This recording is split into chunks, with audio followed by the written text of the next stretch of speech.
it's very important to be clear about what mistakes the conflict model makes.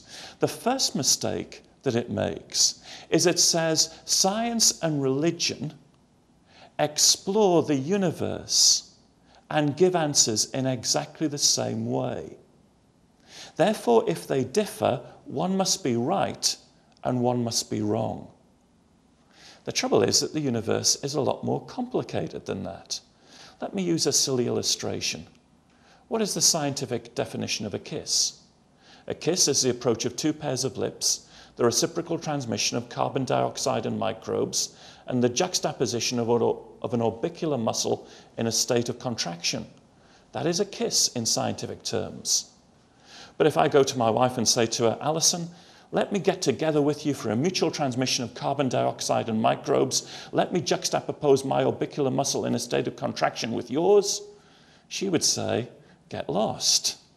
You see, in that context with my wife, the scientific description is true, but it's not sufficient. There are other ways to describe a kiss in terms of value and purpose and love, which are complementary.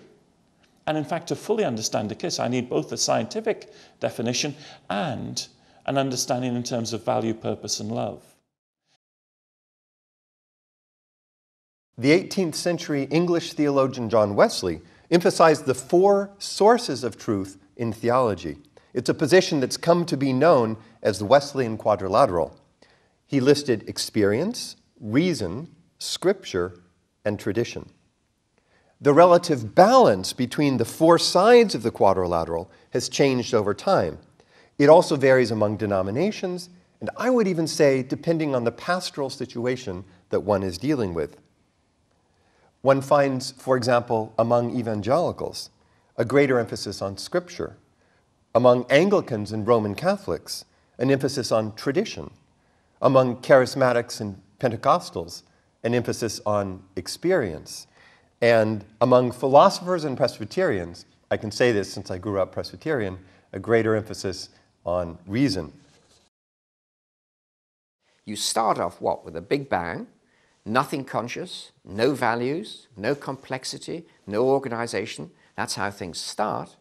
And now, where we've got to, about 14,000 million years later in the history of the universe, we've got consciousness, we've got purpose, people having purposes, people thinking, people loving, people relating to each other, people being morally free. Well, if that's not an improvement, it's hard to know what is. It is a development of consciousness, of intelligence, of awareness, and of freedom. So looking at the cosmic history of the universe, just as a plain, ordinary scientist, it's hard not to think that this is actually some sort of direction or progress. And the direction is towards greater consciousness, greater freedom, greater thought, greater awareness. That could well suggest to you that the universe is itself the product of a great intelligence or consciousness which has this end in mind. Why 600,000 species, or whatever the number is, it's about that, of beetles? Did God especially like beetles? No, it was just a question of freedom in creation. Evolution occurred, and a wide variety of species resulted from that. Why do more than half the species of Drosophila, it's a little fly, exist in one part of the world, Hawaii? And the question could be asked why. They're all closely related to each other. There's very strong evidence to indicate that those species of flies all descended from one or two organisms, perhaps, or at least a single species. I would say that it's because God in freedom, the Hawaiian Islands popped up, and as a result of volcanic activity, and some flies arrived there, and evolution occurred, and we now have hundreds of species of Drosophila, different species of Drosophila, at that one particular spot in the world. Why 168 species of elephant that have existed, except 2 of which have now gone extinct? The rest went extinct over the last 30 million years or so. Why? Surely the answer to all of this is that creation has enjoyed a certain freedom, just as we do.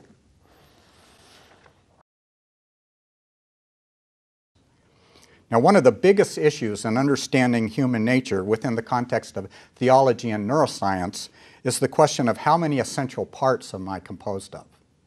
Am I a body and a soul, a body and a mind, a body, a mind, and a soul? Or how about a body, a mind, a soul, and a spirit? Am I a unitary being, or am I controlled by some kind of a committee?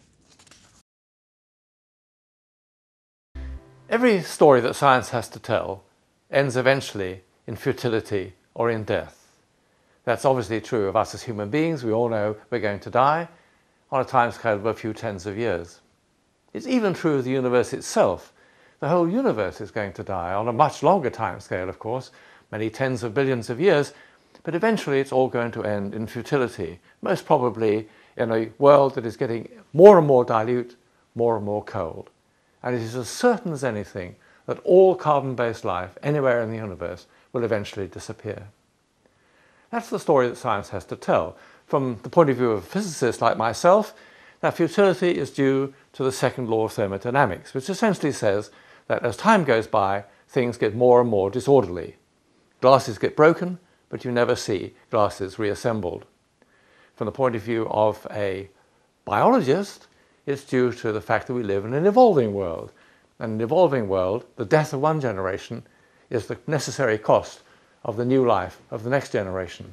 So we live in a world that is condemned to futility and death as far as the story that science can tell is concerned. But science only tells one story. It tells a horizontal story of the unfolding of present process according to the way things happen today. Theology has a different story to tell. It tells a vertical story of God's relationship to creation and essentially of God's faithfulness. And that story can have a different ending. It isn't condemned to futility. The faithfulness of God can mean that there is a destiny awaiting us beyond our deaths, and indeed a destiny for the whole of creation awaiting beyond the death of the universe. We just talked about how we could splice in genes for a future child. We might select out diseases or genes that predispose to disease, but what if we want to select in or splice in genes for increased intelligence, musical talent, or the ability to think theologically? I think that would be a great gene to splice into somebody's genome. Will that difference between therapy and enhancement call for a different moral logic? And if it does, where will we draw the line between therapy and enhancement? That's kind of hard to do. And will there be an economic justice coming out of this issue coming out of this, because the wealthier people are more likely to be able to take advantage of genetic services, and their children are going to do better in the schools. In fact, we might end up with schools for the genetically enhanced children and ordinary schools for the others. We've got some serious public policy issues coming down the pike. We tend to think that all of this bounty that God has created is only for us, for human beings. But if you continue in Psalm 104, it makes it very clear that God is concerned with continual provision for all of the created order. In verse 10, you make springs gush forth in the valleys. They flow between the hills, giving drink to every wild animal. The wild asses quench their thirst. By the streams, the birds of the air have their habitation. They sing among the branches. And then skipping down to verse 19, you have made the moon to mark the seasons. The sun knows its time for setting. You make darkness, and it is night, when all the animals of the forest come creeping out. Yes. I love Isn't that. Great? We go to sleep, they come out, we each have our place. There's harmony. It's just beautiful.